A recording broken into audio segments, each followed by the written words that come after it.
consider the words of the collect, wherein we ask God, who is more ready to hear than we to pray, and aren't wont to give more than we desire or deserve. Pour down upon us the abundance of thy mercy, forgiving us those things whereof our conscience is afraid, and giving us those good things which we are not worthy to ask. For the first time in a long time, this collect acknowledges we are to continually to pray to God, asking him for what we want. Yet how often do we listen to him when he responds with what we need? If we will listen to him and do what he asks, he'll give us more than we can have need of, more than we can ask for, and more than we can even desire. The point of the collect is that he has unlimited resources for this, and also able to forgive us for those things which are bearing on our conscience. Yet it requires to listen to him, then act on what we are told. When we ask his forgiveness, when he gives it, we need to accept it and live it. If we live in the past, we will never benefit. The only place we can accept it is in the present, in the here and now.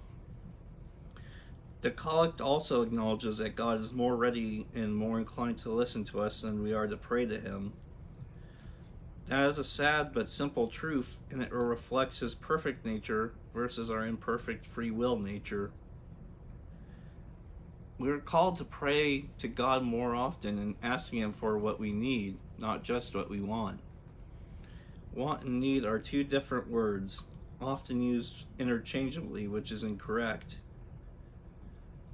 When we do pray to God, he will give us far better answers than we could have ever dreamed up ourselves. And if we act upon his words and take them to heart, the results will be more amazing and epic than we could ever have imagined. As we all know, the past has already happened. It is unchangeable. It is set in stone. The future has not yet happened, but can only be influenced through our actions in the present. This is why worrying about the past and the future is pointless. We have to recognize these two facts and carry on with our lives with the lessons we learned from the past. We can't change the past, but we can learn from it. We also cannot change things that are undetermined to happen. We can only influence things in the present.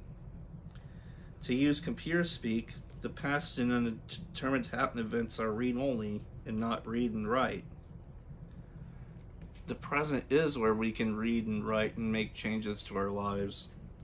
Dwelling on the past does not help solve the problems of the present or the future.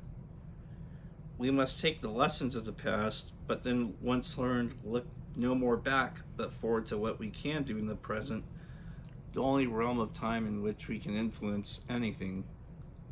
How do we learn? Luckily for us, God gives us the guidance to learn through the Holy Ghost, if we will but accept it.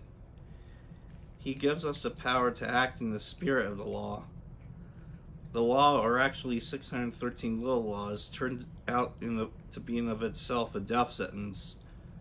Jews could not or would not comply with the 613 Mosaic laws, which brought them death. The law brought death, but the New Testament of Jesus Christ brought to us life, true everlasting life. Very much like in our society today, too many Jews only cared about not violating the law, not about the spirit of the law, which was intended. People today have a tendency to want to be a law-abiding citizen and not break any laws. They forget about the spirit of the laws. Following the letter of the law does not save an individual. Following the spirit of the law is what counts. If you follow the spirit of the law, you are following what the law was meant for. Jesus is the ultimate embodiment of the law. As the embodiment of the law, he gave us the important bits of the law when he gave us the summary of the law, which through him would bring life, everlasting life, and happiness here on earth. Thou shalt love the Lord thy God with all thy heart, and with all thy soul, and with all thy mind. This is the first and great commandment, and the second is like unto it. Thou shalt love thy neighbor as thyself. On these two commandments hang all the law and the prophets. Only two laws to comply with, which though simpler are harder. 1. Love God. 2. Love your neighbor as thyself. There is no getting around these two moral laws, no loopholes in these two laws. They are very plain and very clear. If you follow these two laws, there is not much other guidance. The 10 Commandments themselves spring from these two laws as a moral base. Loving God and loving your neighbor as yourself will greatly improve your life and others around if you consistently follow it. This is not something anybody can get around. You have to follow them exactly as written. The summary of the law is the spirit of the New Testament, which is we are to love God and love our neighbors. These are both things seemingly contrary to our sinful nature, but with the help of the Holy Ghost, they can be overcome. And they are also both things that will greatly improve our lives here on earth.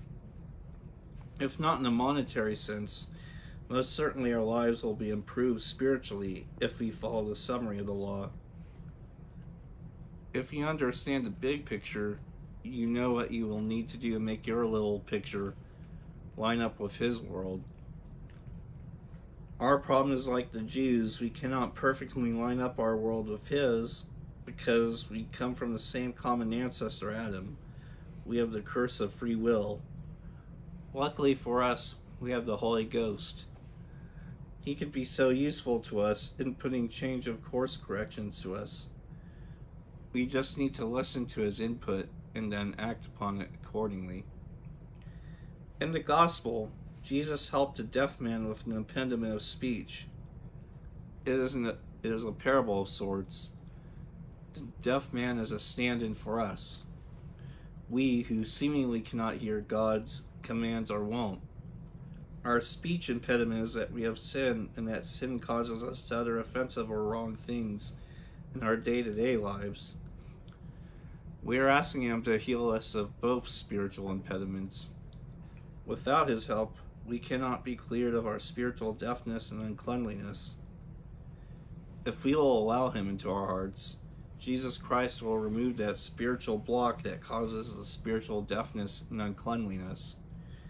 We will transform from spiritually deaf creatures to spiritually aware creatures. The Holy Ghost is a large part of our spiritual lives. Without Him, we cannot be considered one of Christ's sheep. He is the one who communicates from God to us and how we are to act on this earth.